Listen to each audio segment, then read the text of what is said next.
বাংলাদেশের মানুষের সবথেকে এক নম্বর সমস্যা হলো এরা শিক্ষাকে বাদ দিয়ে দেশের উন্নয়ন করতে চায়।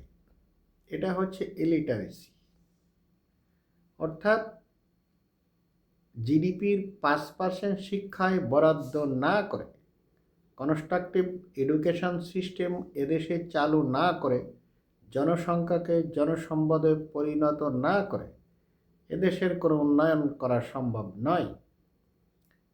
শিক্ষা বাদে বাকি যা করা হচ্ছে সেটা হলো, একটা মানুষের হার্ট ব্লক হয়েছে, মৃত্যুর সাথে পাঞ্জা লড়ছে, তাকে যখন দেবী শেঠির মাধ্যমে অথবা ডক্টর লুৎফর রহমানের মাধ্যমে ওপেন হার্ট সার্জারি করা দরকার, বাইপাস সার্জারি করা দরকার, শিক্ষায় কাঙ্ক্ষিত পুঁজি বরাদ্দ না করে বিকল্প কিছু করা শব্দের অর্থ হলো ওই লোকটাকে বাইপাস সার্জারি না করে তাকে রহিম চাচার ঝাড়া, ঢোলের মতো একটা তাবিজ, করিম চাচার পানি পড়া, বাসকের পাতা বেটে খাওয়ানো, এইসব ভুয়া ট্রিটমেন্ট দিয়ে তাকে বাঁচানোর চেষ্টা করার অশুভ তৎপরতা, মানে মৃত্যুর দিকে শতভাগ ঠেলে দেয়া। আর একটা কথা এই জাতির তথা পৃথিবীর সমগ্র লোকের অনুধাবন করা দরকার, জ্ঞানের ক্ষেত্রে, শিক্ষার ক্ষেত্রে গণতন্ত্র প্রযোজ্য নয়। বিশ্বের সর্বকালের অন্যতম শ্রেষ্ঠ জ্ঞানী অ্যারিস্টটল জানতেন পৃথিবীকে কেন্দ্র করে সূর্য ঘোরে। এটা আসলে একটা ভুল। আর অ্যারিস্টটলকে পৃথিবীর সমগ্র লোক সহ অ্যারিস্টটল জানতো পৃথিবীকে কেন্দ্র করে সূর্য ঘোরে। তাহলে গণতান্ত্রিকভাবে একটা মাত্র লোক লিওনার্দো ব্রুনো এর বিরোধিতা করেছিলেন যে না, সূর্যকে কেন্দ্র করে পৃথিবী ঘোরে এবং প্রত্যেকে তার নিজ কক্ষে ঘুরছে। গণতান্ত্রিকভাবে ব্রুনোর পক্ষের লোক, ব্রুনো একা আর পৃথিবীর সমগ্র লোক, কোনটা সত্য?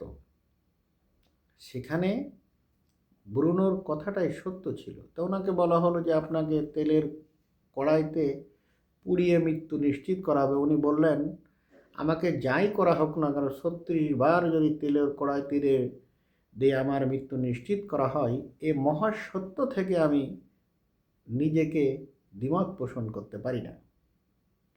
তাই জ্ঞানের ক্ষেত্রে গণতন্ত্র অপরিহার্য।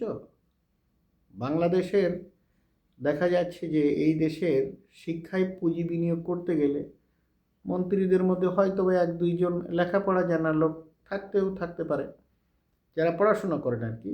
দেখা যাচ্ছে 150তম আইকিউর দেশের লোক, জ্ঞানী লোক না থাকার সম্ভাবনাই 99%।